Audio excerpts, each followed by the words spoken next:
Bon, on va commencer, Inch'Allah. Bismillah, walhamdulillah, wassalatu wassalamu ala rasulillah, wa ala alihi wa sahbihi wa man walahu amma ba'd.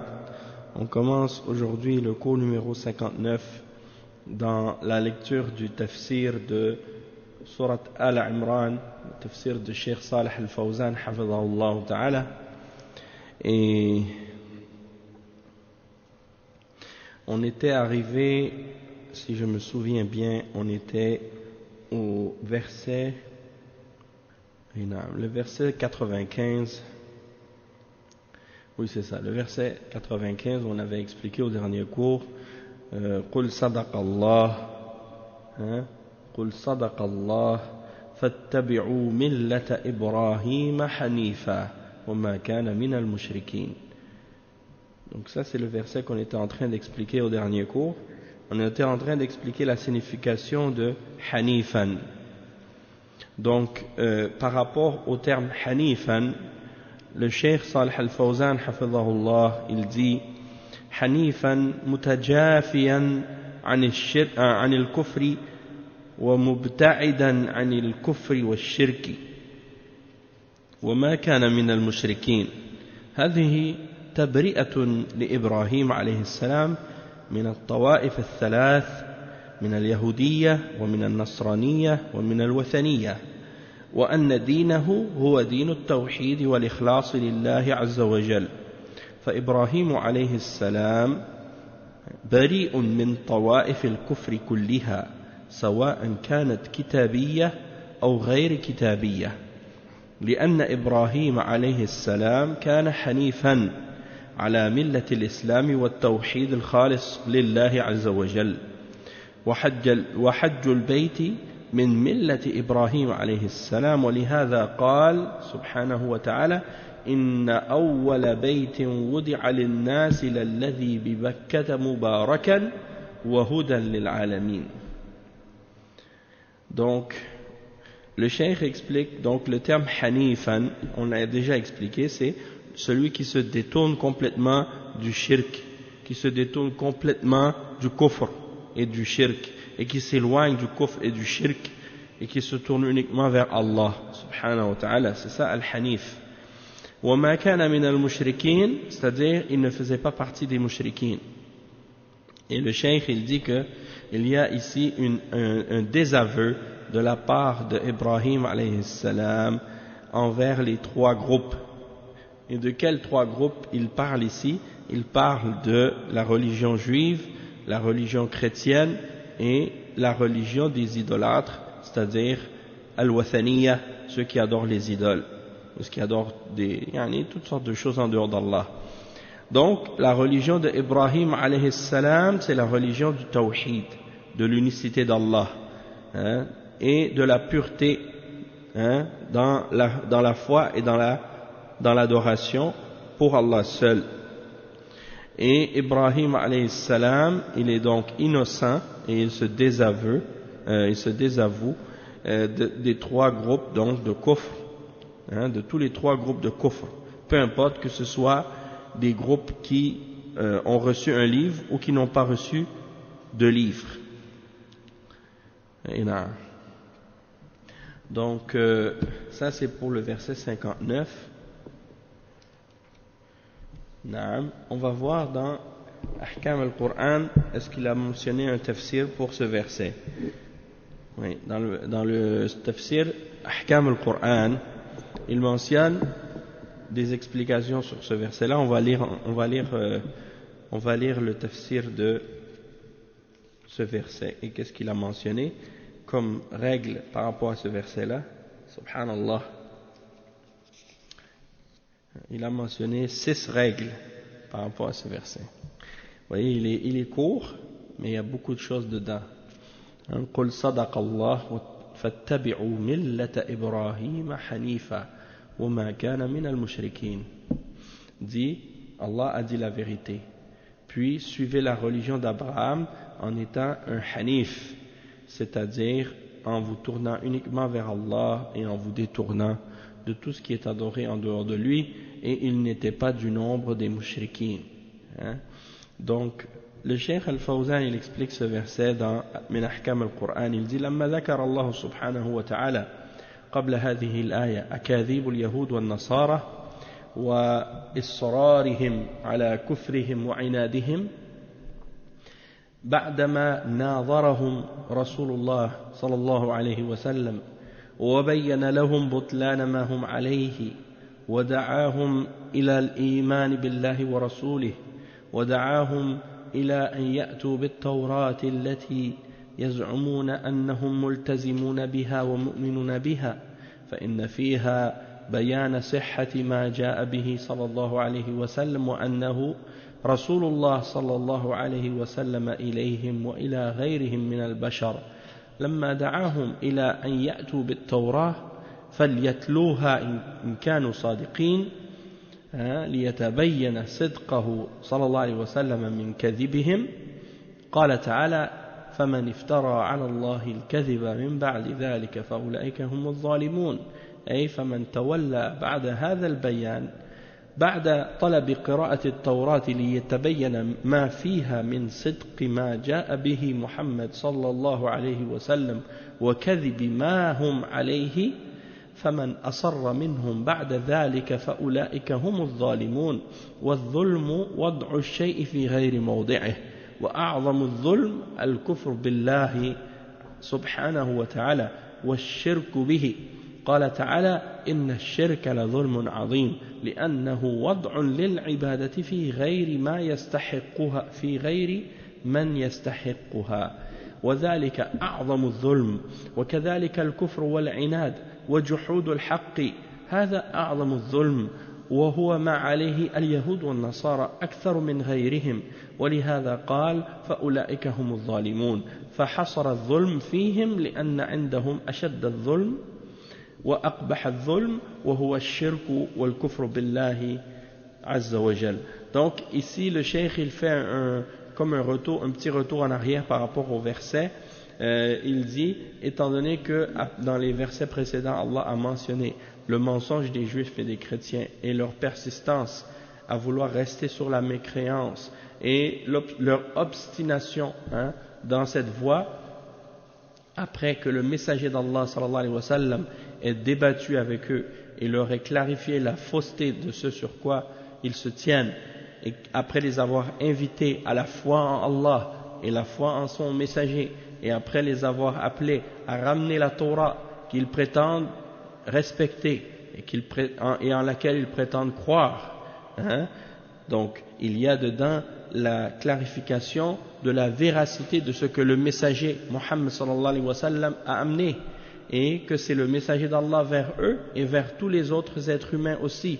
Et lorsqu'il les a appelés à ramener la Torah pour la réciter s'ils sont véridiques, eh bien, dans le but de clarifier la véracité et la sincérité du prophète sallallahu alayhi wa sallam et de montrer leur mensonge, Allah subhanahu wa ta'ala a dit dans le verset suivant, alors quiconque invente un mensonge contre Allah après cela, alors ceux-là sont les injustes. C'est-à-dire, quiconque se détourne après cette clarification, après avoir demandé qu'il lise la Torah pour clarifier ce qu'il y a dedans comme vérité et qui vient confirmer ce que le prophète Muhammad sallallahu alayhi wa sallam a ramené et le mensonge de ce qu'ils suivent, eh bien, quiconque par la suite persiste parmi eux dans leur mensonge, eh bien ceux-là sont les injustes. Et le cheikh il dit que l'injustice c'est de mettre quelque chose ailleurs que là où cette chose-là va, et donc la plus grande forme d'injustice c'est le fait de renier la foi en Allah subhanahu wa ta'ala et de faire le kufr, ou bien de faire du shirk, c'est-à-dire d'adorer autre que lui, ou de lui donner de lui attribuer des partenaires et des associés dans l'adoration. Donc il mentionne le verset 13 dans Surat Luqman, dans lequel Allah subhanahu wa ta'ala dit que certes le shirk c'est la plus grande forme d'injustice, c'est la plus grande injustice, et il dit que ça consiste à mettre l'adoration ailleurs que là où elle est méritée, de mettre l'adoration ailleurs que là où l'adoration est méritée. Et donc c'est une des plus grandes formes d'injustice, c'est la plus grande forme d'injustice, Et de même que le fait de renier la foi, hein, le kufr, et le fait de s'obstiner à rejeter la vérité, de renier ce qui est révélé de la vérité, tout ça, ça fait partie des différentes formes d'injustice aussi, et c'est malheureusement ce que suivent les juifs et les chrétiens, plus que les autres encore, parce que les autres n'ont pas reçu de livre, tandis que eux ils ont reçu un livre, donc ils devraient être les premiers à croire. Et le cheikh il dit فَأُولَٰئِكَ هُمُ الظَّالِمُونَ. C'est pour ça que Allah subhanahu wa ta'ala dit ceux-là sont les injustes, hein, c'est comme s'il disait فَأُولَٰئِكَ هُمُ الظَّالِمُونَ.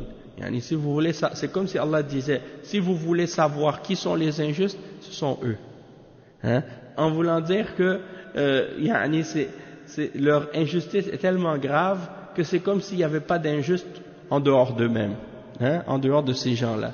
Tellement leur injustice est évidente et claire, c'est comme si les injustes n'étaient rien, personne d'autre que eux, hein, et comme s'il avait restreint l'injustice en ces gens-là. Pourquoi? Parce qu'ils ont une des plus grandes formes et une des plus laides formes d'injustice qui est le fait de commettre le shirk et le kufr avec Allah subhanahu wa ta'ala. Ensuite le cheikh dit ثم قال بعد ذلك قل يا محمد صدق الله فاتبعوا ملة إبراهيم حنيفا وما كان من المشركين أي قل لهم صدق الله فيما قصه من أخباركم وتعنتكم على الأنبياء إلى آخرهم محمد صلى الله عليه وسلم وأنكم قوم سوء لكم تاريخ طويل أسود مع أنبياء الله عز وجل فلا يستغرب منكم ما صدر في حق محمد صلى الله عليه وسلم وصدق الله عز وجل فيما أنزله في التوراة من وجوب الإيمان بمحمد صلى الله عليه وسلم وفي ضمن ذلك تكذيبهم فإن قولهم يخالف قول الله قول الله فأيهم صدقه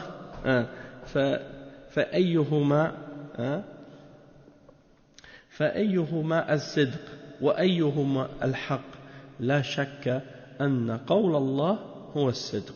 Donc le cheikh il dit, puis ensuite Allah subhanahu wa ta'ala il dit, dis ô Muhammad, Allah a dit la vérité et suivez la religion d'Abraham en étant des hanif, hein, et il n'était pas du nombre des mushrikines, c'est-à-dire dis-leur ô Muhammad, Allah a dit la vérité dans ce qu'il a mentionné à propos de leur histoire, à propos des informations à leur sujet et de leur obstination et de leur critique et de leur attaque et de leur insulte des prophètes, hein, jusqu'à la venue du prophète Muhammad sallallahu alayhi wa sallam, qu'ils ont également essayé qu'ils ont également renié et maltraité, et même qu'ils ont essayé de tuer aussi, hein.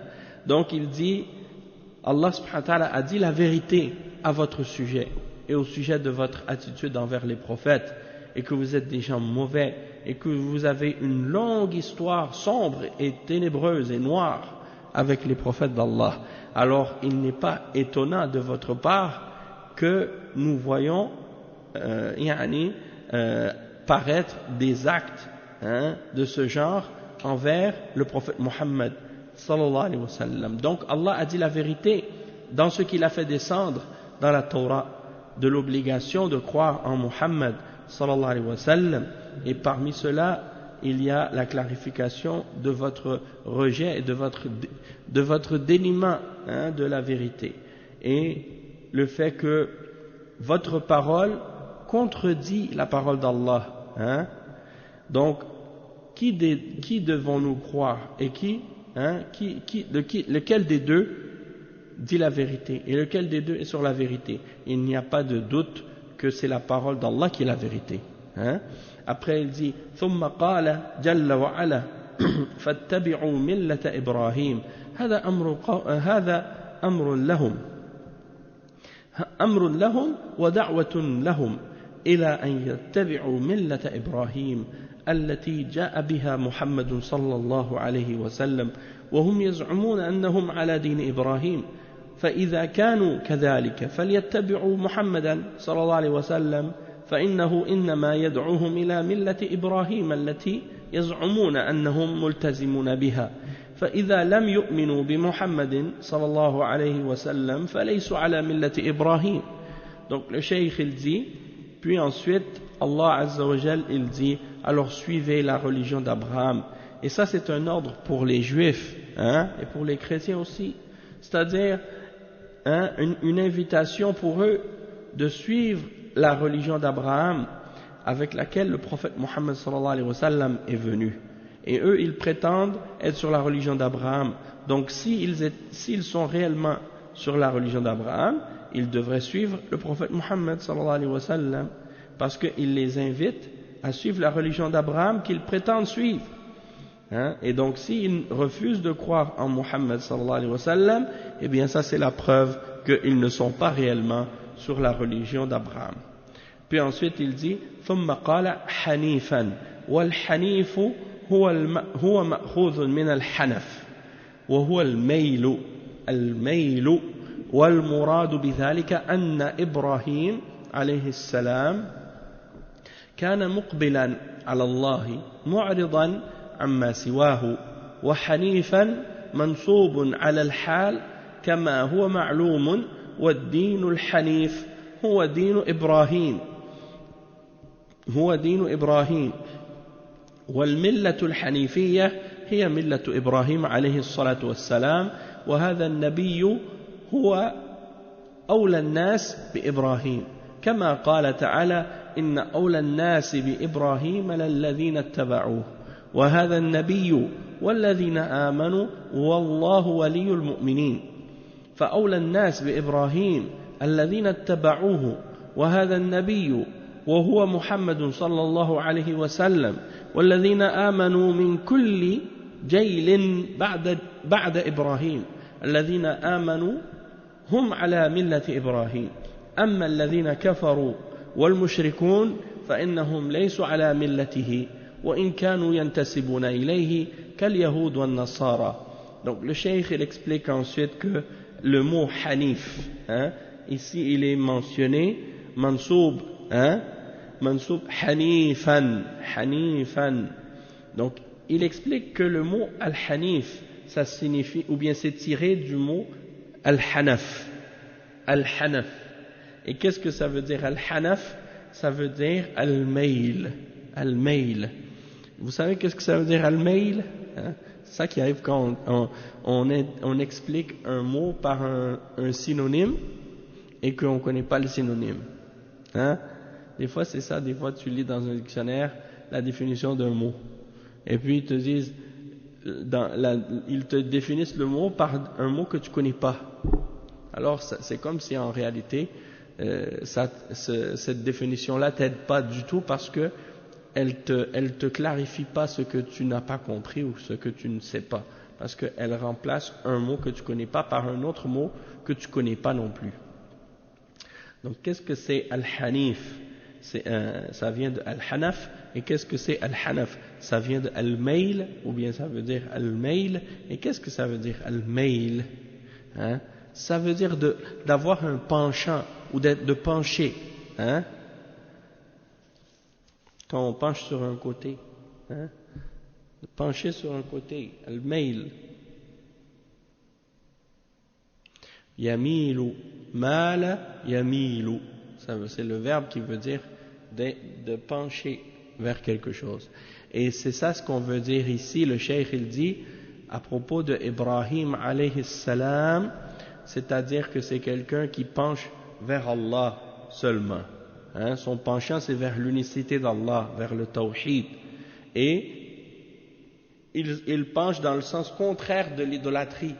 Et il s'éloigne des idoles. Il s'éloigne, il se repousse des idoles. Donc il penche vers la foi et vers le tawhid. Et il s'écarte des idoles et de tout ce qui est adoré en dehors d'Allah subhanahu wa ta'ala. Et donc hanif ici il est mentionné mansoub ala al-hal, c'est-à-dire pour désigner l'état, un état. Donc le verset, comme il dit ici, فاتبعوا ملة إبراهيم حنيفا. Ça veut dire suivez la religion de Abraham en étant dans l'état d'être en état de hanif, c'est-à-dire en penchant vers le tawhid, vers Allah et son adoration exclusive, et en vous détournant de tout ce qui est adoré en dehors de lui. Donc, la religion qu'on appelle la religion de Al-Hanif, c'est la religion d'Abraham, parce que Abraham c'est Al-Hanif. Et la religion on l'appelle aussi Al-Hanifiyya, parce que c'est la religion d'Abraham, Ibrahim, et le prophète Muhammad sallallahu alayhi wa sallam, c'est celui qui mérite plus d'appartenir à Abraham, parce que c'est lui qui le suivait le plus. Et c'est pour ça que Allah subhanahu wa ta'ala dit dans le verset 68 dans surat Al-Imran, inna awla an-nasi bi Ibrahim lalladhina ittaba'uhu wa hadha an-nabi. C'est-à-dire les gens qui méritent plus être associés ou être affiliés à Abraham, ou mentionner le nom d'Abraham, et de dire qu'ils suivent Abraham, ceux qui méritent le plus de dire ça, ce sont ceux qui l'ont suivi. C'est pas ceux qui disent nous on croit en Abraham, on suit Abraham, puis qu'ils le contredisent. Ils suivent le contraire ou suivent autre chose que ce qu'il a suivi. Donc il dit ceux qui méritent le plus d'être attribués ou d'être affiliés, associés à Ibrahim alayhi salam, eh bien ce sont ceux qui l'ont suivi réellement, ainsi que ce prophète, c'est-à-dire Muhammad sallallahu alayhi wa sallam, ainsi que ceux qui ont cru. Et Allah est l'allié des croyants, le protecteur des croyants. Donc ceux qui méritent le plus parmi les hommes d'être alliés à Ibrahim alayhi salam et de s'apparenter à Ibrahim et de prétendre le suivre, ce sont ceux qui l'ont suivi réellement, dans la croyance et dans la pratique, ainsi que ce prophète, c'est-à-dire le prophète Muhammad sallallahu alayhi wa sallam, et ceux qui ont cru de toutes les différentes générations qui sont venues après Ibrahim alayhi salam. Et donc ceux qui ont cru en lui, ce sont ceux qui ont été sur sa religion, sur la religion d'Abraham, c'est-à-dire le pur monothéisme, l'adoration d'Allah exclusive et le rejet de tout ce qui est adoré en dehors de lui, et tandis que ceux qui ont renié la foi parmi les kuffars et les mushrikines, eh bien ceux-là ne sont pas sur la religion d'Abraham, même s'ils prétendent y adhérer, même s'ils prétendent la suivre, comme les juifs et les chrétiens par exemple. Ils disent nous on est sur la religion d'Abraham, ou ils disent les trois religions ibrahimiques ou abrahamiques. La réalité c'est que eux ils n'ont rien à voir avec Abraham alayhi salam, ni les juifs ni les chrétiens, puisque toutes les deux contredisent ses enseignements et sa pratique. Donc ensuite il dit ثم قال جل وعلا وما كان من المشركين، أي ما كان إبراهيم من المشركين، وهذا معناه أن إبراهيم عليه السلام بريء من اليهود والنصارى لأنهم مشركون، حيث إن اليهود يقولون عزير بن الله والنصارى يقولون المسيح ابن الله، وهذا هو الشرك الأكبر، إضافة إلى ما عندهم من بناء المساجد على القبور، وأنهم كانوا يبنون على القبور أو على قبور أنبيائهم مساجد، ويصورون فيها الصور ويعلقونها فيها تعبدا لها، إضافة إلى ما عند النصارى من قولهم إن المسيح ابن الله أو هو الله أو ثالث ثلاثة، تعالى الله عما يقولون علوا كبيرا. فهذا الشرك القبيح والكفر الشنيع يتبرأ منه الخليل إبراهيم عليه الصلاة والسلام ومن أهله، Donc le cheikh explique que il dit également à la fin du verset, Allah subhanahu wa ta'ala, il dit وَمَا كَانَ مِنَ الْمُشْرِكِينَ, c'est-à-dire il n'était pas du nombre des mushrikin, c'est-à-dire ceux qui font le shirk avec Allah, qui associent avec Allah dans l'adoration et qui lui donnent des partenaires et des associés dans l'adoration. Donc Ibrahim alayhi salam, il n'était pas de leur nombre et il se désavoue d'eux, il se désavoue d'eux.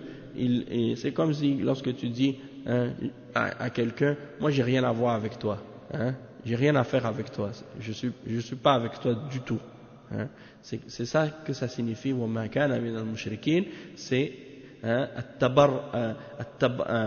al-bara'a, c'est-à-dire le désaveu, et donc Ibrahim alayhi salam, il réclame, donc il déclare son innocence de ceux qui font le shirk, peu importe que ce soit des juifs ou des chrétiens, ou que ce soit des mushrikines parmi les idolâtres. Il dit le cheikh, parce que les juifs par exemple, ils disent Uzair ibn Allah, Uzair, ils disent que c'est le fils d'Allah, et les chrétiens eux disent que Jésus est le Messie, et que c'est lui le fils de Dieu, que c'est un fils de Dieu.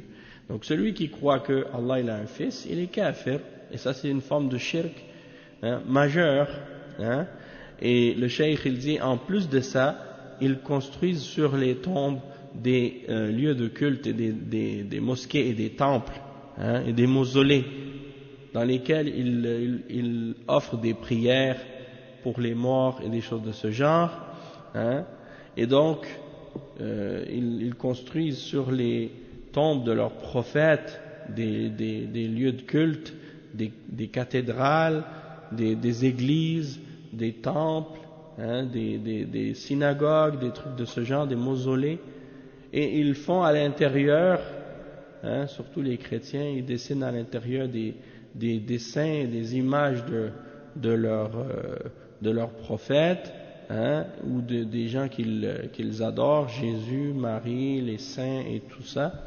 Et même les juifs, tu vois, tu rentres dans leur maison, à l'intérieur, tu vois des photos de leurs rabbins, des images de leurs saints et des trucs de ce genre. Donc tout ça, c'est des exemples de bid'a et de shirkiyat. Donc ils s'accrochent à ces personnages-là et ils leur offrent des adorations en dehors d'Allah. En plus de ça, les chrétiens, ils ont la croyance en Jésus, et ils disent que Jésus c'est Dieu, ou que c'est le Fils de Dieu, ou que c'est une Trinité, la Trinité, qu'est-ce qu'ils appellent le mystère de la Trinité, sallallahu alayhi wa sallam. Donc tout ça, ça n'a rien à voir avec la religion d'Abraham. Tout ça, c'est des choses qui n'ont rien à voir avec la religion d'Abraham. Donc que Allah subhanahu wa ta'ala soit exalté et purifié de tout ce qu'ils disent comme mensonge à propos d'Allah. Donc ça c'est du shirk et du kufr qu'ils font, et c'est quelque chose dont Ibrahim alayhi salam se désavoue, et il se désavoue également de tous ceux qui pratiquent ce genre de choses. Ensuite il dit le cheikh, اتضح من هذا أن انتسابهم إلى ملة إبراهيم انتساب باطل.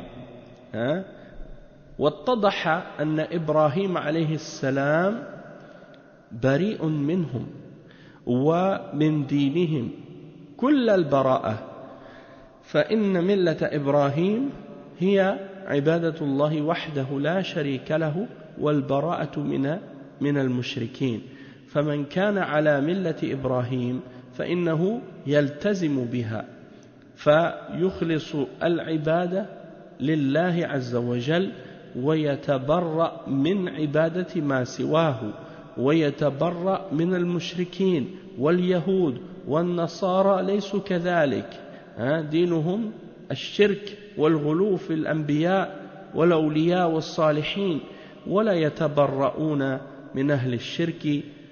ترى كثيرا منهم يتولون الذين كفروا أي من اليهود والنصارى. قال تعالى: لعن الذين كفروا من بني إسرائيل على لسان داود وعيسى بن مريم ذلك بما عصوا وكانوا يعتدون كانوا لا يتناهون عن منكر فعلوه لبئس ما كانوا يفعلون ترى كثيرا منهم يتولون الذين كفروا لبئس ما قدمت لهم أنفسهم أن سخط الله عليهم وفي العذاب هم خالدون. Donc le cheikh il dit, on a vu maintenant clairement que leur appartenance à la religion d'Abraham est une fausse appartenance. Et on a vu clairement maintenant que Ibrahim alayhi salam est innocent de ces gens-là et de leur religion d'un désaveu total et d'une innocence complète. Et il dit que la religion d'Abraham consiste à adorer Allah seul, sans partenaire, et à se désavouer des mouchriquines et de ceux qui font du shirk et qui associent avec Allah dans l'adoration. Donc quiconque est sur une religion, donc il dit quiconque est sur la religion d'Abraham, alors il doit respecter cette religion et la mettre en pratique, et il doit purifier son adoration pour Allah, et il doit se désavouer de toute adoration qui serait offerte à quiconque en dehors d'Allah. Il se désavoue des mouchriquines, des juifs, des chrétiens, tandis que, c'est-à-dire que si on regarde par exemple les juifs et les chrétiens, ils font pas ça. Si on regarde les juifs et les chrétiens, eh bien c'est pas ça leur wa alaykum assalam wa rahmatullahi wa barakatuh. Si on regarde les juifs et les chrétiens, ils ne suivent pas cet exemple d'Abraham. Leur religion, c'est la religion du shirk et la religion de l'extrémisme et l'exagération vis-à-vis des prophètes, vis-à-vis des hommes pieux, vis-à-vis des hommes vertueux. Ils exagèrent à leur sujet et ils ne se désavouent pas des gens qui font le shirk. Ils ne se désavouent pas des gens qui font le shirk. Et Allah subhanahu wa ta'ala, il dit dans le Coran, Tara kathiran minhum yatawallawna alladhina kafaru, dans Surat Al-Ma'idah. Tu vois beaucoup d'entre eux qui prennent pour alliés les gens qui ont renié la foi. Et il dit, c'est-à-dire les juifs et les chrétiens, ils prennent pour alliés ceux qui renient la foi. Et il dit, Qala ta'ala, Allah subhanahu wa ta'ala a dit, ce qui signifie les fils d'Israël qui ont renié la foi ont été maudits par la langue de Daoud, c'est-à-dire David, Daoud alayhi salam, et par la langue de Jésus, le fils de Marie. Donc Daoud et Jésus, Daoud, David et Jésus ont maudit ceux qui ont renié la foi parmi les fils d'Israël. Pourquoi? Allah dit ذَلِكَ بِمَا عَصَوْا وَكَانُوا يَعْتَدُونَ. Parce qu'ils ont désobéi à Allah et parce qu'ils désobéissaient constamment et aussi parce qu'ils transgressaient les règles d'Allah. Et il dit également comme raison pourquoi ils ont été maudits par la langue de ces prophètes-là. كَانُوا لَا يَتَنَاهَوْنَ عَنْ مُنْكَرٍ فَعَلُوهُ. C'est-à-dire, ils ne s'interdisaient pas les uns les autres le mal qu'ils faisaient.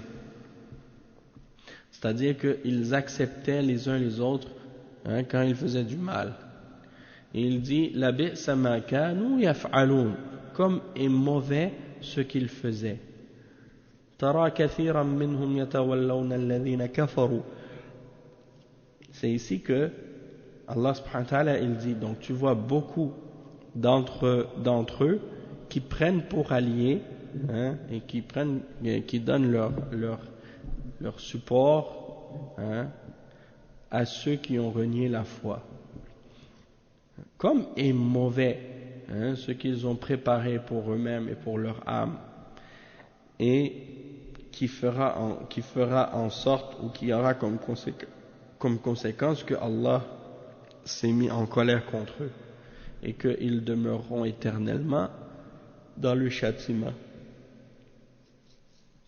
Donc le cheikh, il commence maintenant à énumérer les différentes règles qui sont reliées à ce verset. Al-hukmu al-awwal يؤخذ من هذه الآية الكريمة بيان كذب اليهود والنصارى فيما افتروه وجادلوا فيه وأن ما هم عليه وما يقولونه ويفعلونه مخالف لما أنزل الله في التوراة والإنجيل الكتابين اللذين يزعمون أنهم يتمسكون بهما وقد خالفوا ما فيهما من الحق وحرفوهما وبدلوا وغيروا فيهما بل صاروا يقولون الكذب والشرك وينسبونه إلى التوراة والإنجيل فالله جل وعلا تحداهم فقال قل فأتوا بالتوراة فاتلوها إن كنتم صادقين فهم يعلمون أنهم كذبة وأن ما هم عليه ليس هو في التوراة والإنجيل وإنما هو مما افتروه ولذلك يأبون أن يأتوا بالتوراة والإنجيل لأنهما يفضحانهم ويبينان كذبهم. Donc le cheikh explique, il dit que le premier jugement qu'on peut tirer de ce verset, dans le verset 95 dans Surat Al-Imran, il dit le cheikh la clarification du mensonge des juifs et des chrétiens dans ce qu'ils ont inventé, et le fait qu'ils ont disputé ces mensonges-là.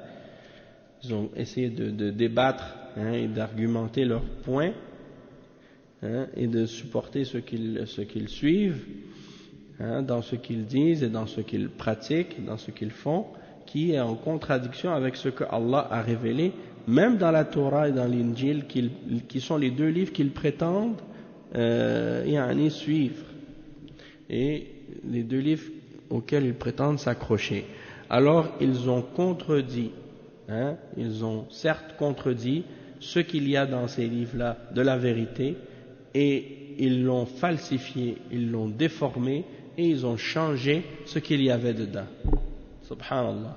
Et ils ont donc déformé la vérité, et ils ont donc dit le mensonge, et ils ont prôné le shirk, et ils l'attribuent à la Torah et à l'évangile. Subhanallah. Et le cheikh il dit que Allah subhanahu wa ta'ala, il dit dans le verset 93 qu'on avait lu avant, dit ramenez la Torah si vous êtes, et récitez-la si vous êtes véridique. Donc Allah subhanahu wa ta'ala, il les défie de la ramener la Torah pour vérifier qu'est-ce qu'ils disent à l'intérieur. Et ils savent que ce sont des menteurs, et ils savent que il n'y a pas dans la Torah et dans l'Injil ce qu'ils prétendent, et que ce sont des inventions, des choses qu'ils ont inventées eux-mêmes. Et c'est pour ça qu'ils refusent, d'amener la Torah et l'Injil, parce qu'ils savent que s'ils le ramènent, ils vont être démasqués. Et ils vont être scandalisés, c'est-à-dire, ils vont être disons plutôt la source d'un scandale. Pourquoi?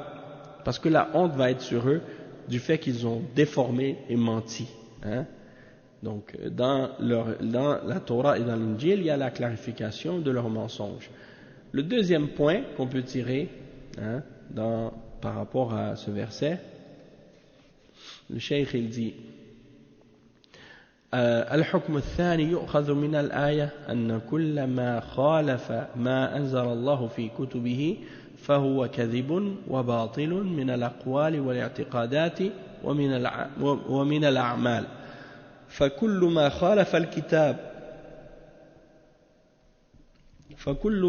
خالف الكتاب الذي أنزله الله سبحانه وتعالى فإنه كذب وباطل مهما ادعى صاحبه أنه حق ومهما حسنت نيته وقصده فإنه مبطل وكذاب سواء تعمد الكذب أو لم يتعمده والله جل وعلا أمرنا بالرد إلى كتابه وسنة نبيه صلى الله عليه وسلم في كل ما نقول وكل ما نفعل. قال سبحانه فإن تنازعتم في شيء فردوه إلى الله والرسول إن كنتم تؤمنون بالله واليوم الآخر. وقال سبحانه وتعالى وما اختلفتم فيه من شيء فحكمه إلى الله ذلكم الله ربي عليه توكلت وإليه أنيب. قال النبي صلى الله عليه وسلم عليكم بسنتي وسنة الخلفاء الراشدين المهديين من بعدي. وقال من عمل عملا ليس عليه أمرنا فهو رد إلى غير ذلك من الأدلة التي تدل على أن كل ما خالف الكتاب والسنة فهو باطل وإن زعم صاحبه أنه حق فما عليه المشركون في كل زمان ومكان وأيا كان شركهم فإنه باطل لأنه مخالف لما أنزل الله سبحانه وتعالى وكذلك كل قول أو اجتهاد يخالف الكتاب والسنة فإنه باطل مردود.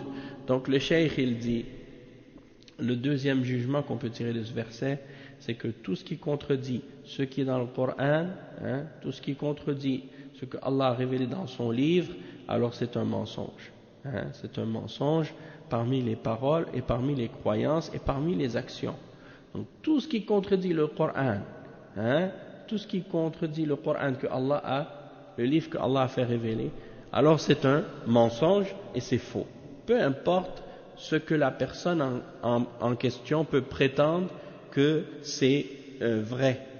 Peu importe ce que la personne prétend en disant que c'est vrai. Peu importe l'intention de la personne, même si elle prétend que son intention est bonne, parce que du moment que ce qu'elle du moment que ce qu'elle dit contredit le Coran, contredit la Sunna, alors ça veut dire que la personne en question c'est un imposteur, c'est un menteur, et on ne tient pas compte, on va pas regarder est-ce qu'elle a fait exprès, est-ce qu'elle a menti volontairement ou non volontairement. Du moment qu'elle a contredit ce que Allah a dit, eh bien ce qu'elle dit est un mensonge. Et Allah Azza wa Jal, il nous ordonne donc de ramener toutes les divergences, tous les désaccords à son livre et à la sunna de son prophète sallallahu alayhi wa sallam dans tout ce qu'on dit, dans tout ce qu'on fait, peu importe. Donc il mentionne le verset 59 dans Surat An-Nisa 59, et ça c'est un verset qui explique notre méthodologie aussi. Quand Allah subhanahu wa ta'ala dit et si vous divergez en quoi que ce soit, renvoyez-le à Allah et au messager si vous croyez en Allah et au jour dernier. Et le verset 10 dans Surat Shura, وَمَا اخْتَلَفْتُمْ فِيهِ مِنْ شَيْءٍ فَحُكْمُهُ إِلَى اللَّهِ, ce qui signifie et en quoi que ce soit, dans quoi vous divergez, eh bien sachez que son jugement il appartient à Allah. C'est Allah qui va juger à son sujet, c'est-à-dire par la révélation. Et il dit voilà Allah, mon Seigneur.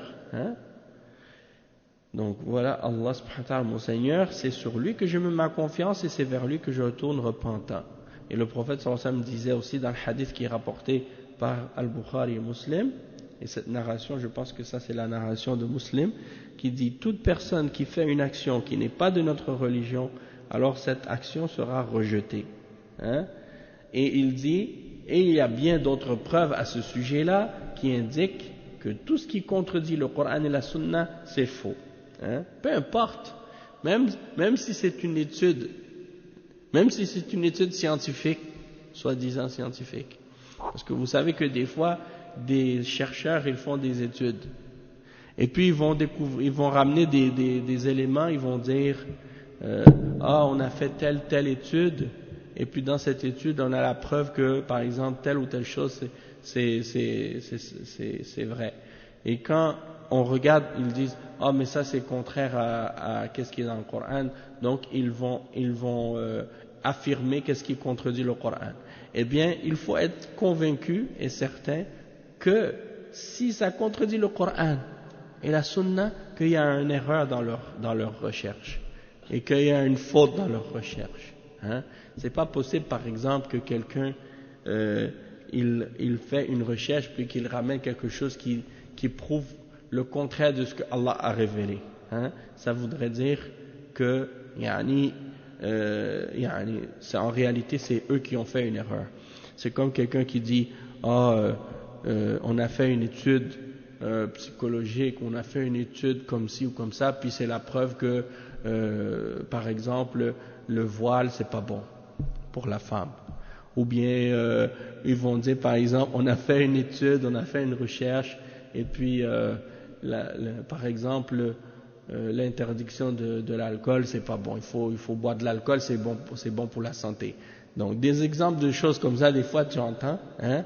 Donc ça on ne tient pas compte de ça parce que ces gens-là ils font des études, parfois c'est juste parce qu'ils sont payés pour faire ça et ils sortent avec des résultats qui sont parfois faussés parce qu'il y a des facteurs ou des paramètres qui sont incorrects et ils ne tiennent pas compte de la foi et de la vérité. Ils se basent sur leur passion. Donc toutes ces études que vous voyez psychologiques, ces études-là qui font pour essayer de dire comment les gens doivent vivre, comment les gens doivent agir, et que tu vois qu'ils vont supporter des choses qui contredisent la foi et des choses comme ils vont dire par exemple les êtres humains ils sont évolués, ils viennent du singe et donc à la base les singes ils se reproduisent, ils n'ont pas besoin de se marier ou des choses comme ça, je sais pas. Donc il dit nous les êtres humains il faut faire ça aussi. Donc nous on va dire non, ça c'est pas notre référence. Ou bien ils vont dire on a trouvé une race de singes, eux ils font des choses, les mâles entre eux ils font des choses comme ça, donc ça prouve que c'est correct. Nous on va dire nous on se base pas sur ça. Hein? C'est pas les animaux qui vont dicter comment on doit agir. Hein? Dans une espèce, peut-être un poisson ou une espèce d'animal, la femelle, après avoir, par exemple, après s'être accouplée avec le mâle, elle tue le mâle. Hein? Est-ce que nous, on va se baser là-dessus pour dire il faut agir comme ça? Non. Hein? Pourquoi? Parce que ça, c'est pas des références. Ça, c'est pas des bases pour déterminer comment on doit agir ou comment on doit se comporter, d'essayer d'utiliser le comportement des animaux. Donc tout ça, c'est des exemples parfois pour dire, il y a des koufars, ils vont dire, ah c'est ça qui est la science, c'est ça qui est le bien. Hein? Nous, on doit se référer à la révélation et non pas à ce que ces gens-là disent. Et si ça contredit le Coran et la Sunna, alors c'est batil. Et ça, tu dois en être convaincu. Hein? Après, le cheikh il dit, et ça, c'est à toutes les époques et en tout lieu, peu importe. Il n'y a pas une époque spécifique. Comme des fois, les koufars, ils disent, ah, mais l'islam s'était révélé à une époque, donc à cette époque-là, c'était bon, mais aujourd'hui, non, parce que maintenant, le temps, il a changé, et les gens, ils ont évolué, les hommes, maintenant, ils ont plus découvert plein de trucs scientifiques, donc la technologie, elle a avancé. Donc maintenant on a des faux micro-ondes, on a des ordinateurs, on a des avions, donc on n'a plus besoin de la religion. Non, ça c'est batil. Hein? La religion est toujours nécessaire et c'est pas les avions ou les faux micro-ondes qui vont faire que les hommes vont entrer au paradis. Hein? Donc si t'as pas la foi, si t'as pas la connaissance, hein, même si t'as un faux micro-ondes, tu peux pas rentrer au paradis. Hein? Si t'as pas cru en Allah, si t'as pas fait les bonnes œuvres. Donc c'est pas le fait d'avoir un micro-ondes qui va te montrer le bon comportement, qui va te montrer qu'est-ce qui est le bien et le mal. Hein? Combien de gens ils savent par exemple utiliser un faux micro-ondes ou bien une machine à laver ou bien je sais pas quoi, puis ils savent pas vivre avec leurs parents, ils savent pas comment respecter leurs parents, hein? Ou bien ils savent pas éduquer leurs enfants, ou bien ils savent pas par exemple comment prier, comment adorer Allah, ils savent pas toutes ces choses-là qui sont fondamentales dans la vie, ils les ignorent. Donc le fait de connaître ça, c'est pas ça qui te sauve, c'est pas ça qui te guide, hein. Et après le cheikh il dit donc فما عليه المشركون في كل زمان ومكان, donc ce que suivent les mushrikoun à toute époque, en tout lieu, peu importe la sorte de shirk qu'ils font ou la sorte de kufr, alors c'est faux, hein. Et du moment que ils le font, le cheikh dit c'est faux du moment que ça contredit ce que Allah a révélé. وكذلك كل قول أو اجتهاد يخالف الكتاب والسنة فإنه باطل مردود. De même que toute opinion, toute position, tout ijtihad, c'est-à-dire tout jugement qui est établi ou basé sur un effort d'analogie ou un effort rationnel, ou peu importe, si c'est en contradiction avec le Coran et la Sunna, alors dans ce cas-là, c'est batil et c'est rejeté, hein. Donc ça c'est très très important, et même les salafs ils disaient ça, ils disaient kullu qawlin yu'khadhu wa yurad illa sahibu hadha al-qabr. Ça c'est qui a dit ça? C'est l'imam Malik rahimahullah. Il dit toute parole elle peut être acceptée ou rejetée, excepté celle de celui qui est dans cette tombe. Il parle du prophète Muhammad sallallahu alayhi wa sallam, parce que l'imam Malik vivait à Médine, hein, dans le masjid al-Nabawi, c'est-à-dire il enseignait dans la mosquée du prophète sallallahu alayhi wa sallam. Donc quand il parlait, il disait illa sahibu hadha al-qabr, c'est-à-dire excepté celui qui est enterré dans cette tombe, en parlant du prophète Muhammad sallallahu alayhi wa sallam. Donc en dehors du prophète sallallahu alayhi wa sallam, tout le monde peut avoir raison ou ils peuvent se tromper. On peut prendre sa parole ou on peut la rejeter, excepté le prophète sallallahu alayhi wa sallam, parce que lui on est obligé de prendre qu'est-ce qu'il dit, hein. Et ensuite le cheikh il mentionne comme troisième jugement al-hukm al-thalith yu'khadhu min al-aya wasfu Allah jalla wa ala bis-sidqi kama qala subhanahu wa man asdaqu min Allahi haditha wa qala subhanahu ومن أصدق من الله قيلا. وهنا يقول جل وعلا قل صدق الله فاتبعوا ملة إبراهيم فوصف نفسه سبحانه وتعالى بالصدق. Donc le troisième jugement, c'est que on peut tirer de ce verset la description d'Allah avec la sincérité ou la véracité, que Allah il dit qu'est-ce qui est vrai, hein, as-sidq.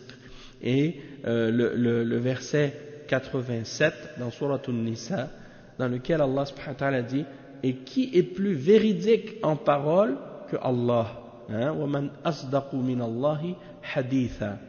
Et l'autre verset dans Surat An-Nisa encore, le verset 122, Allah subhanahu wa ta'ala dit وَمَنْ أَصْدَقُ مِنَ اللَّهِ قِيلًا, hein, qui dit la vérité plus que Allah, hein, personne. Et dans ce verset, Allah dit Qul, hein, Sadaqallah, dit au Muhammad, Allah dit la vérité. Et il dit, et suit la religion d'Abraham. Donc Allah s'est décrit lui-même en expliquant que il dit la vérité et ce qu'il dit est vrai. Donc Allah subhanahu wa ta'ala, il est véridique. Ensuite, le jugement numéro 4, al-hukm al-rabi'.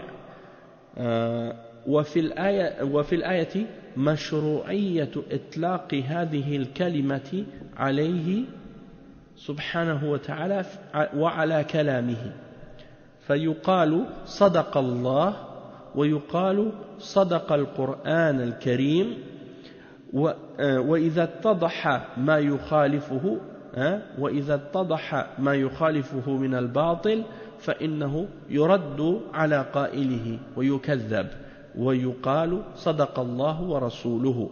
لكن تعرض هنا مسألة كثر السؤال عنها، وهو قول كثير من القراء عندما يفرغ من القراءة عندما يقول صدق الله العظيم، حتى إن كثيرا من الجهال يظنون أن هذه الكلمة من آداب القراءة، وأنه يشرع قولها بعد الفراغ من التلاوة. ونقول إن التزام قول هذه الكلمة بعد كل تلاوة بدعة لأن هذا شيء لم يرد عن الرسول صلى الله عليه وسلم ولا عن السلف الصالح فالتزامه دائما وأبدا حتى يصبح كأنه من آداب التلاوة هذا أمر مردود أما من قالها لمناسبة في بعض الأحيان ولم يلتزم بها دائما فلا بأس بذلك لأن الله جل وعلا يقول قل صدق الله خصوصا إذا ظهرت مناسبة وتبين حق واندفع باطل فإنه يشرع أن يقال صدق الله ولقد قال الله كذا وكذا أو صدق رسول الله صلى الله عليه وسلم لقد قال صلى الله عليه وسلم كذا وكذا مما يبين بطلان هذا القول أو هذا العمل أما اتخاذها على أنها من آداب التلاوة فهذا لا دليل عليه وإنما من آداب التلاوة أن يستعيذ بالله عند بداية التلاوة قال تعالى فإذا قرأت القرآن فاستعذ بالله من الشيطان الرجيم أي إذا أردت قراءته فهذا هو القول الذي يشرع عند بداية التلاوة أما عند ختم التلاوة فإنه لا يشرع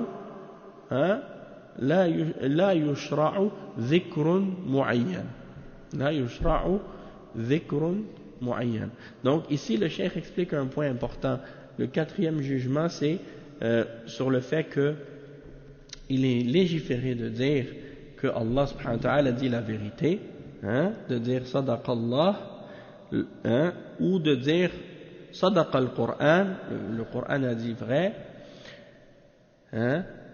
lorsque quelque chose est clarifié ou lorsqu'on a clarifié la fausseté de ce qui contredit le Coran et lorsqu'on réfute à la personne qui a contredit le Coran son mensonge et sa parole donc on dit sadaqallahu wa rasuluhu Allah a dit vrai ainsi que son messager il dit mais parfois il y a une question qui se présente c'est une question qui est posée très souvent et c'est la parole de plusieurs d'entre les récitateurs du Coran qui parfois lorsqu'ils récitent le Coran et qu'ils terminent de réciter à la fin ils disent sadaqallahu al-azim et c'est rendu à un point tel que certains ignorants s'imaginent que de dire sadaqallahu al-azim à la fin de la récitation du Coran lorsqu'on termine que ça fait partie des bonnes manières et des règles pour la récitation du Coran et le cheikh explique que il n'y a rien qui est légiféré à ce sujet-là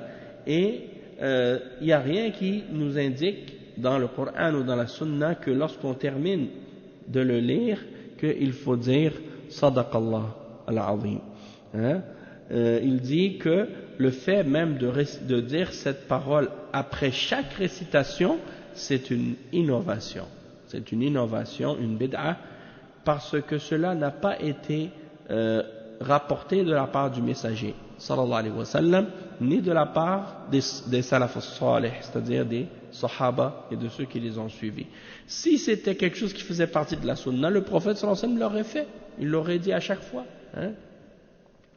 et il y a un exemple aussi que parfois les ulama ils mentionnent ils disent quand le prophète sallallahu alayhi wa sallam avait demandé à un sahabi et je ne me rappelle plus si c'était Abu Musa al-Ash'ari ou un autre parmi les sahaba le prophète sallallahu alayhi wa sallam a dit récite pour moi lis-moi une partie du Coran et il lui a récité des versets dans Surat An-Nisa je crois et lorsque il est arrivé à un endroit le prophète sallallahu alayhi wa sallam avait les larmes en entendant la récitation de ce compagnon et le prophète sallallahu alayhi wa sallam quand il a demandé à ce compagnon de réciter le Coran j'ai oublié son nom mais non c'était pas Bilal non c'était pas celle-là c'est un autre c'est quand il est allé voir le sahaba il a dit récite-moi le Coran il a dit, mais comment je vais te réciter le Coran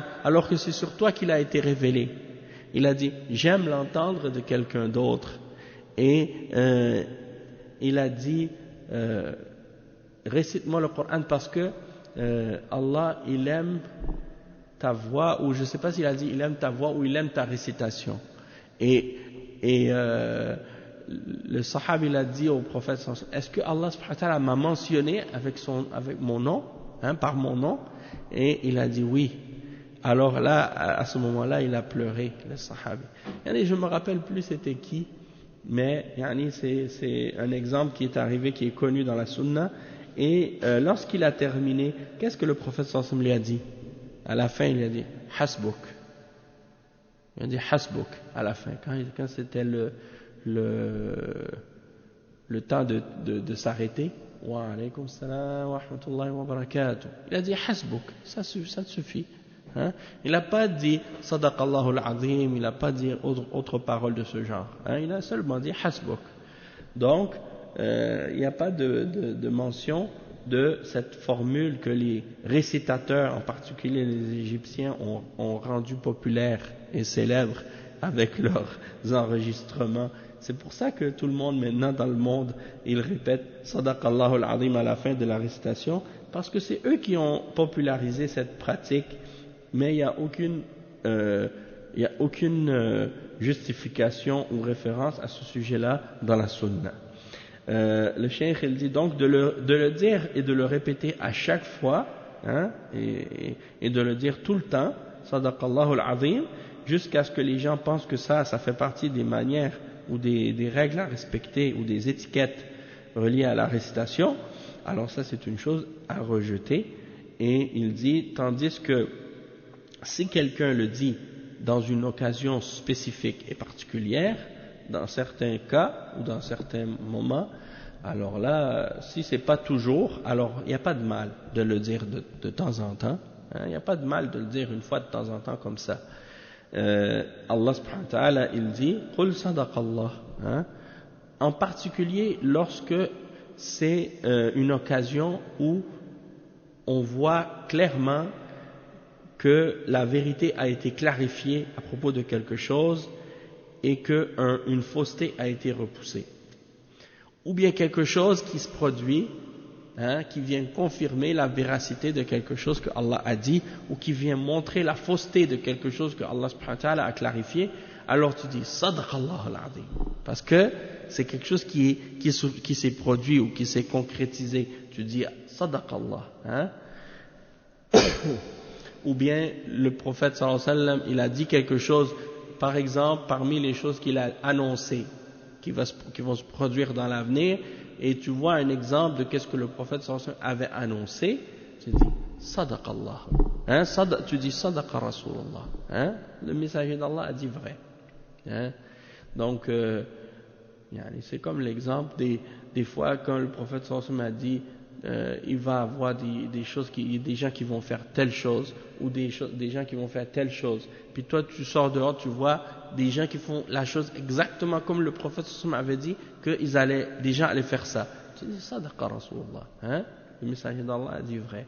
Tu dis Sadaqallah, Allah a dit vrai. Donc si c'est occasionnellement, c'est correct, mais si tu le dis à chaque fois que tu récites le Coran, non, là il n'y a pas de preuve pour ça, et donc dans ce cas-là c'est pas correct. Et qu'est-ce qui est légiféré? C'est uniquement de dire A'udhu billahi minash shaitanir rajim au début de ta récitation, puisque Allah subhanahu wa ta'ala dit dans le verset 98 dans surat An-Nahl, فَإِذَا قَرَأْتَ الْقُرْآنَ فَاسْتَعِذْ بِاللَّهِ مِنَ الشَّيْطَانِ الرَّجِيمِ.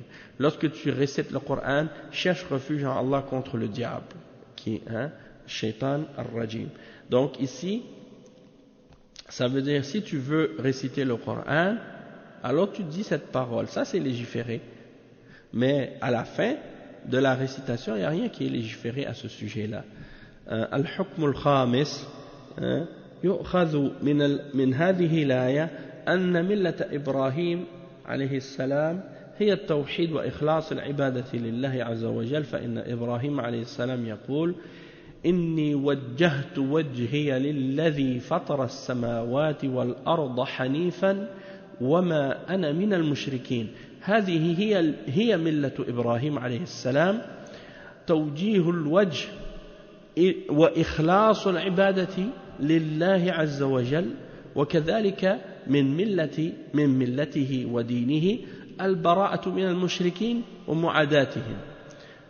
يقول تعالى: قد كانت لكم أسوة حسنة في إبراهيم والذين معه إذ قالوا لقومهم إنا براء منكم ومما تعبدون من دون الله كفرنا بكم وبدا بيننا وبينكم العداوة والبغضاء أبدا حتى تؤمنوا بالله وحده. فهذا من ملة إبراهيم، معاداة المشركين، ومنهم اليهود والنصارى الذين أشركوا بالله عز وجل وغيروا دين إبراهيم عليه الصلاة والسلام وهم ينتسبون إليه. أما الذي يقول أنا على ملة إبراهيم وعلى عقيدة التوحيد لكنه لا يتبرأ من المشركين ولا يعادي المشركين، فهذا ليس على ملة إبراهيم عليه السلام. Donc le cheikh il dit, le jugement numéro 5 qu'on peut tirer de ce verset, c'est que la religion d'Abraham, c'est le tawhid, c'est-à-dire l'unicité d'Allah et le fait de purifier notre adoration pour Allah seul. Et certes, Ibrahim alayhi salam, il dit, comme Allah le mentionne dans le verset 79 dans Surat Al-An'am, je tourne mon visage vers celui qui a créé les cieux et la terre en hanif, c'est-à-dire en étant un pur monothéiste, en me détournant du shirk et en me tournant uniquement vers Allah, en me détournant de tout ce qui est adoré en dehors d'Allah et en me tournant uniquement vers Allah comme un hanif pur, un pur monothéiste. Et il dit وَمَا أَنَا مِنَ الْمُشْرِكِينَ, et je ne suis pas du nombre des mushrikin, de ceux qui font le shirk et qui adorent d'autres avec Allah. Je me désavoue des mushrikin. Ça c'est la religion d'Abraham, de tourner notre visage, de purifier notre adoration uniquement vers Allah, purifier notre adoration uniquement pour Allah, tourner notre visage uniquement vers Allah, et donc il dit ça également, de se désavouer de la religion des mushrikin. Il dit, parmi les éléments qui font partie de la religion d'Abraham, il y a aussi le fait de se désavouer des mushrikin et de s'opposer à eux, et de les prendre en ennemis, de les prendre en ennemis dans le sens qu'on est ennemi de ce qu'ils font, et on est ennemi d'eux parce qu'ils adorent d'autres que Allah. Et il mentionne comme preuve à ce sujet-là le verset 4 dans Surat Al-Mumtahana: قَدْ كَانَتْ لَكُمْ أُسْوَةٌ حَسَنَةٌ فِي إِبْرَاهِيمَ وَالَّذِينَ مَعَهُ إِذْ قَالُوا لِقَوْمِهِمْ. Il y avait certes pour vous un bel exemple en Abraham et ceux qui étaient avec lui lorsqu'ils dirent à leur peuple: Inna bura'a'u minkum, nous nous désavouons de vous, on se désavoue de vous. Wa mimma ta'buduna min dunillah, et ce que vous adorez en dehors d'Allah. Donc on se désavoue de vous et de ce que vous adorez en dehors d'Allah. Kafarna bikum, nous vous renions. وَبَدَا بَيْنَنَا وَبَيْنَكُمُ الْعَدَاوَةُ وَالْبَغْضَاءُ أَبَدًا حَتَّى تُؤْمِنُوا بِاللَّهِ وَحْدَهُ.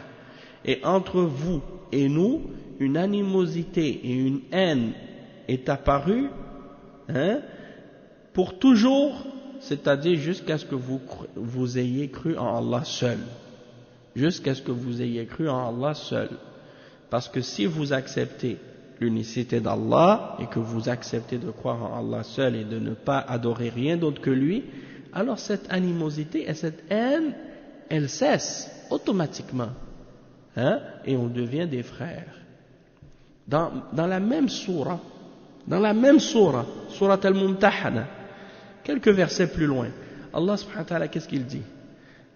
Il dit: Asallahu an yaj'ala baynakum wa bayna alladhina aadaytum minhum mawaddah wallahu qadir wallahu ghafurur rahim. Qu'est-ce que ça veut dire?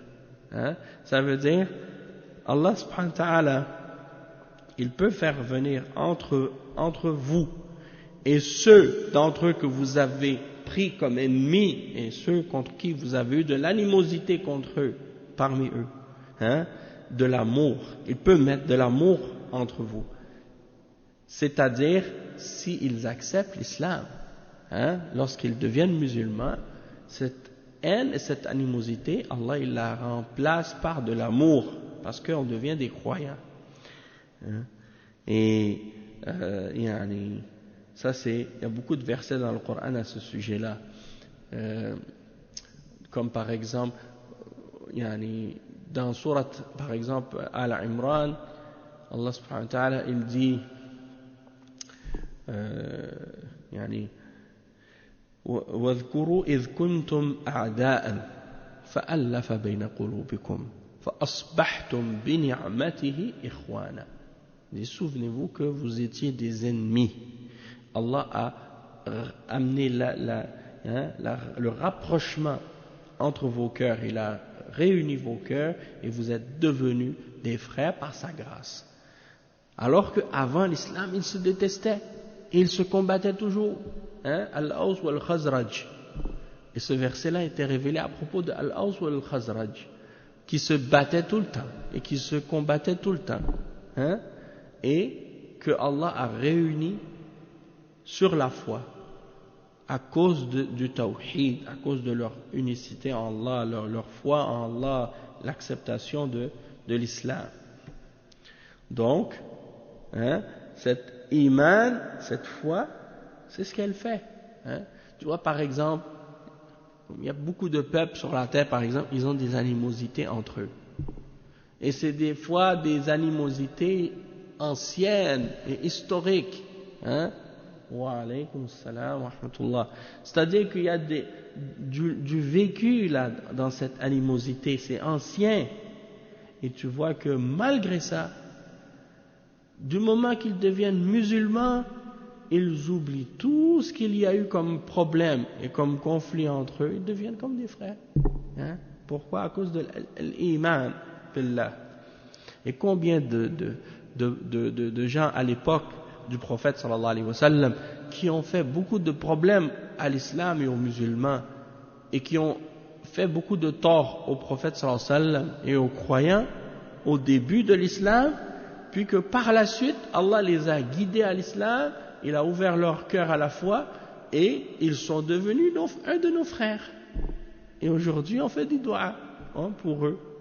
Et on demande pardon à Allah pour eux et on dit radiyallahu anhum. Tu vois? Est-ce que le prophète sallallahu alayhi wa sallam il a dit ah non, toi t'as fait trop de mal, donc même si tu deviens musulman là, on veut rien savoir de toi. Non, jamais. Du moment qu'il dit la ilaha illallah Muhammad Rasulullah, tout ce qu'il a fait avant on oublie. Mais au contraire même ça se transforme en de l'amour plus grand encore. Parce qu'on voit et on constate comment Allah a changé le cœur de cette personne et comment il l'a fait rentrer dans la foi. Ce qui fait que notre amour pour lui est encore plus grand. Parce qu'on constate que c'est Allah qui guide finalement. C'est pas nous. Donc c'est ça qui est important à comprendre. Et le cheikh il dit donc que cette religion, c'est la religion d'Abraham, d'avoir de l'animosité envers les mushrikines, envers les juifs et envers les chrétiens. Il y en a des fois parmi les musulmans qui disent non, il ne faut pas avoir l'animosité envers les kuffars, les mushrikines, il faut aimer tout le monde. Et dans ce cas-là, si tu aimes les croyants et les mécréants de la même manière, alors où est-ce qu'elle est la différence dans ce cas-là? Et où est-ce qu'il est le mérite des mu'minines? Si tu aimes les kuffars autant que les mu'minines, où est-ce qu'il est le mérite des mu'minines? Ça veut dire que tu as mis les mu'minines à égalité avec les kuffars. Et ça veut dire que ce musulman, c'est par exemple le musulman, tu l'aimes pas pour sa foi. Et ça veut dire que ce kafir, tu l'aimes malgré sa mécréance. Donc ça veut dire que si ce kafir devient musulman, tu vas pas l'aimer plus. Ça c'est pas normal. Donc il y a un problème dans la compréhension de certains parmi les musulmans, il y a un problème dans leur compréhension s'ils comprennent les choses de cette manière-là. Ça c'est pas normal. Et le cheikh il dit ensuite donc d'avoir l'animosité pour eux. Hein? وَمِنْهُمُ الْيَهُودُ وَالنَّصَارَى. Cette animosité-là, c'est pas une animosité qui est déterminée ou qui est basée sur des intérêts matériels ou pour la dunya. Non, c'est pour Allah. C'est pour ça que quand la personne accepte la foi, elle disparaît tout de suite parce que c'est pas pour le nafs, c'est pas pour la dunya, c'est pour Allah subhanahu wa ta'ala. Hein?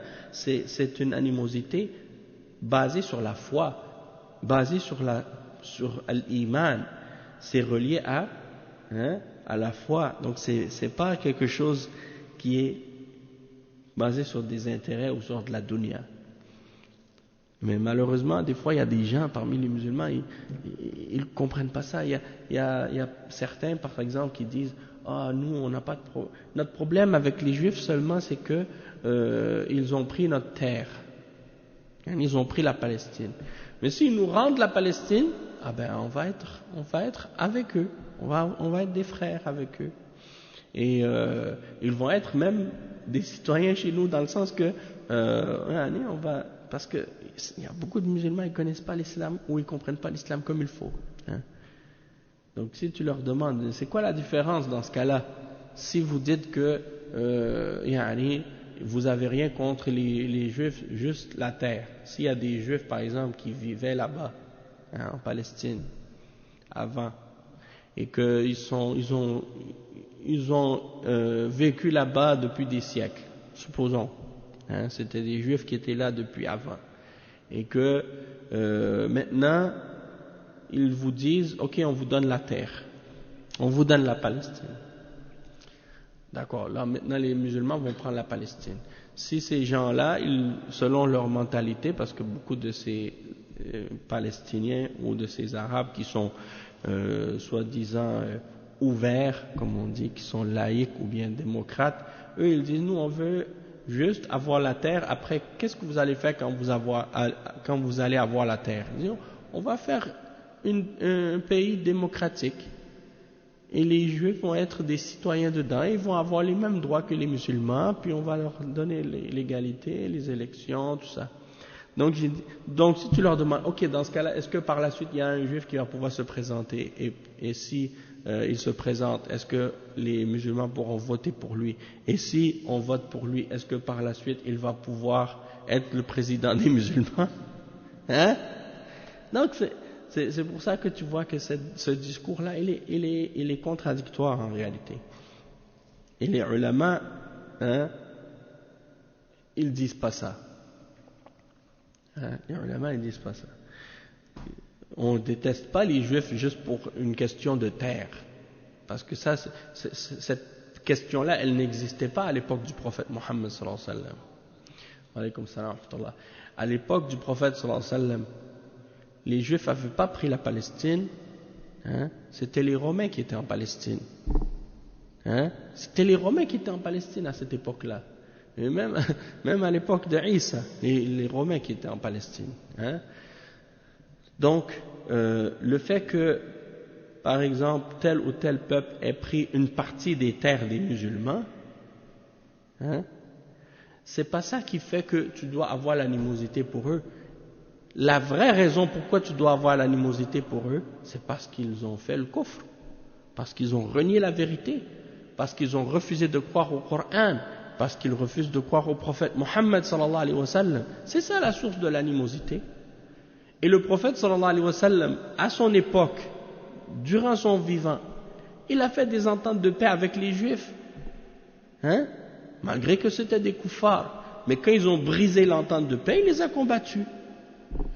Malgré que c'est dans le sens que, qu'est-ce qu'on veut dire, c'est que, même s'il avait une entente de paix avec les juifs à son époque, est-ce que ça veut dire qu'il les détestait pas pour Allah?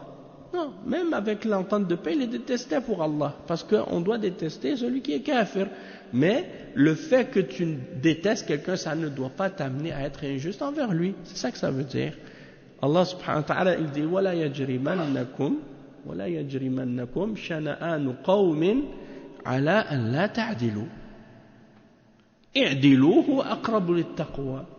C'est-à-dire que votre haine ou votre animosité contre un peuple ne vous amène pas à être injuste.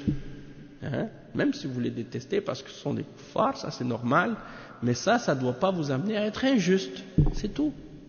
Hein? Donc ça c'est ça qui est important de comprendre, que l'amour et la haine, ça doit être pour Allah seulement. Tuhib lillah wa tubghid lillah. Al-hubbu lillahi wal-bughdu lillah. Wa fillah. Et après le cheikh il dit, donc même si eux ils prétendent être sur la religion d'Abraham, ils n'ont rien à voir avec Abraham. Et donc celui qui dit moi je suis sur la religion d'Abraham et sur la aqidah du tawhid, mais il se désavoue pas des mushrikines, et il n'a pas une animosité envers les mushrikines et ceux qui adorent des idoles, puis qu'il dit non, moi j'ai rien contre personne, s'il veut adorer n'importe quelle statue ou idole ou n'importe quoi, moi j'ai rien contre ça, c'est correct, qu'est-ce qu'il fait? Alors lui il n'est pas sur la religion d'Abraham, parce que la religion d'Abraham c'est de se désavouer de tout ce qui est adoré en dehors d'Allah. Et c'est pour ça qu'Ibrahim il disait inna bura'a'u minkum wa mimma ta'buduna min dunillah. Donc tu dois avoir al-bara'a, tu dois te désavouer de ce qu'ils adorent. C'est pas juste dire oh moi j'ai ma religion, eux ils croient en qu'est-ce qu'ils veulent, chacun il est libre. Non, ça c'est pas correct. On va s'arrêter ici pour aujourd'hui et on continuera Inch'Allah la suite demain. Subhanakallahumma bihamdik, ashhadu an la ilaha illa ant, astaghfiruka wa atubu ilayk, wa sallallahu wa sallam ala nabiyyina Muhammad wa ala alihi wa sahbihi ajma'in. Wassalamu alaykum wa rahmatullah wa barakatuh. Wa iyyakum. Donc on a dit ça.